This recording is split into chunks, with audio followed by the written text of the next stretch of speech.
Assalamu alaikum class 5. How are you all? I hope you all are doing well.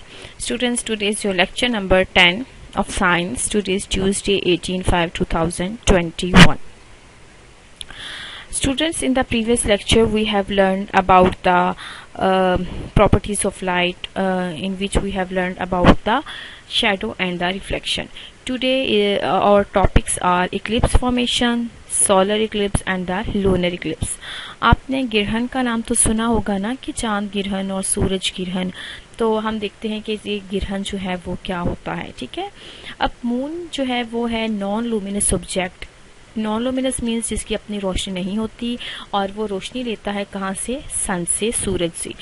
जो moon की रोशनी होती है वो रिफ्लेक्शन होता है किसका? सन का। ठीक है, सन की जो लाइट का रिफ्लेक्शन होता है, ठीक है, उसकी वजह से जो मून की जो है वो रोशनी, हमें लगता है कि जैसे मून रोशनी अपनी है, लेकिन मून की, चांद की अपनी रोशनी नहीं होती। और एंड यू नो कि जो सन है, ठीक है, वो पूरी दुनिया के लिए रोशनी का सोर्स है। Sun is the source of light for earth. ठीक है, अब इसके अलावा जो है हमारे पास टॉपिक है हमारा इक्लिप्स फॉर्मेशन, गिरहन कैसे बनता है। ठीक है, a shadow is formed on the moon और on the earth, this shadow is called eclipse. जैसे ही सूरज पे, ठीक है, यह जो है वो एक शैडो बन जाता है अर्थ का, ये ज़मीन का। ठीक है, तो इस शैडो को, जब ये शैडो आ जाता है तो उस शैडो से जो है वो रेज ज़मीन तक पहुंचने से जो है वो रुक जाती हैं, जिसकी वजह से जो है वो इक्लिप्स बनता है, गिरहन बनता है। ठीक है, और ये it is due to the position of the sun, moon और द अर्थ वाइल रिवॉल्विंग। अब ये सन, मून और अर्थ की जो है रिवॉल्विंग के दौरान एक पोजीशन जो होती है, उस पोजीशन के दौरान में या तो मून या तो अर्थ आ जाता है, जिसकी वजह से जो है वो इक्लिप्स बन जाता है, गिरहन बनता है। या तो सूरज गिरहन होता है या तो चांद गिरहन। ठीक है, अब इक्लिप्स फॉर्मेशन जब बनती है तो ये जो रेज जो होती है सन के आगे, ऐसे कोई ना कोई शैडो आ जाता है, जिसकी वजह से ज़मीन पे जो वो अंधेरा सा हो जाता है। और फिर क्या होता है कि रेज जो है वो सूरज की या चांद की ज़मीन तक आने से रुक जाती हैं, और तब जो है वो शैडो आ जाता है और अंधेरा छा जाता है, जिसकी वजह से वो हो जाती है सोलर इक्लिप्स या लूनर इक्लिप्स। ठीक है, अब सोलर इक्लिप्स स्टूडेंट्स क्या होता है? When moon comes between the sun and the earth. As a result, अब जब सूरज और ज़मीन के दरमियान जब चांद आ जाता है, ठीक है, तो इसके नतीजे में क्या होता है कि जो रेस होती हैं सूरज की, वो ज़मीन के ऊपर नहीं पड़ती।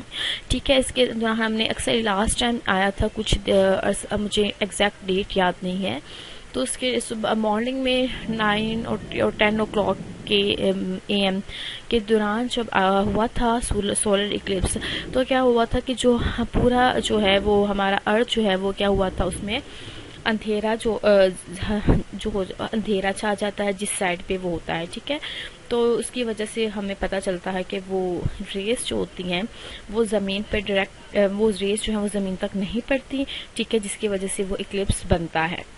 अब ये होता है solar eclipse. A shadow of moon is formed which can be seen on sun and the sun looks darker. अब वो शैडो जो है क्या बन जाता है? सन के ऊपर।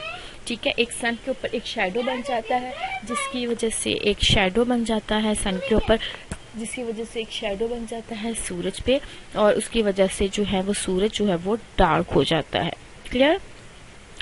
अब सेकंड जो आप देखें इसकी पिक्चर, सोलर इक्लिप्स, ये मून आ जाता है, ठीक है, जिसकी वजह से सारी रेज ज़मीन तक नहीं पड़ती और ये जो है वो डार्कर हो जाता है एरिया, और इस वजह से ये क्या हो रहा है?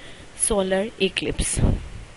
अब इसके बाद होता है lunar eclipse. When earth comes between moon and sun. ये होती है रिवॉल्विंग के दौरान, जब ज़मीन, अर्थ जो है वो सूरज के घूमने के दौरान में, जब जो ज़मीन आ जाती है चांद और सूरज के दरमियान, ठीक है, तो क्या कर देती है, ये सन की रेस जो हैं जो होती हैं, when earth comes between sun, moon and the sun, जब अर्थ आ जाता है सन और मून के दरमियान, it restricts sun rays, so earth shadow is formed on the moon. तो क्या होता है, फिर क्या करती है, वो सन के जो है वो रेस को रिस्ट्रिक्ट करता है, अर्थ जो है वो क्या करता है, और एक मून का जो क्या बन जाता है, मून पे क्या बन जाता है, शैडो बन जाता है। ठीक है, और ये क्या होता है? Lunar eclipse. ठीक है। जब मून आता है सन और अर्थ के दरमियान तब होता है सोलर इक्लिप्स, और जब अर्थ आता है सन और मून के दरमियान तो तब जो होता है वो क्या होता है, लूनर इक्लिप्स मून पे। ठीक है। अब lunar Eclipse occurs on full moon. अब लूनर इक्लिप्स जो क्रीसेंट मून पे नहीं होगा, हाफ मून पे नहीं होगा। अब ये मून की भी टाइप्स हम नेक्स्ट लेक्चर में पढ़ेंगे। ये होता है फुल मून, जब पूरा गोल एक चांद आपको उसकी फुल फॉर्म नजर आती है, गोल सा नजर आता है आपको चांद, ये उस टाइम होता है लूनर इक्लिप्स। ठीक है। ये 2 टाइप्स थी सोलर एंड लूनर इक्लिप्स की। अब यू कैन सी हेयर कि ये पूरा एक चांद है। ठीक है। ये फुल फॉर्म होती है। ठीक है। फुल मून, ये है फुल मून, इसको कहते हैं फुल मून। अब ये शेडो जो है, ये सारा you can see earth shadow आ रहा है, आहिस्ता आहिस्ता करके पूरा फुल कवर कर देता है मून को, जिसकी वजह से एरिया जो है वो डार्कर हो जाता है और मून पे जो क्या बन जाता है, शेडो। अब आपको जो नो के इंटरेस्टिंग फैक्ट क्या है कि आपने जब भी सोलर इक्लिप्स के दौरान अपने डायरेक्टली सन को नहीं देखना, क्योंकि वहां से कुछ ऐसी डेंजरस रेज निकलती हैं जो बहुत हार्मफुल होती हैं और आपकी आइज को जो है बैडली इफेक्ट कर सकती हैं। ठीक है। इसलिए बहुत कुछ जो कहा जाता है कि सोलर इक्लिप्स के दौरान अपने ऊपर नहीं देखना, अपने कोशिश करनी है कि अगर आप बाहर ना निकलें, लेकिन अगर निकलना पड़े बहुत मजबूरी हो तो आप ग्लासेस पहन के निकलें। ठीक है, गूगल्स, ताकि जो है वो रेज जो है आपकी आंखों तक ना जाए।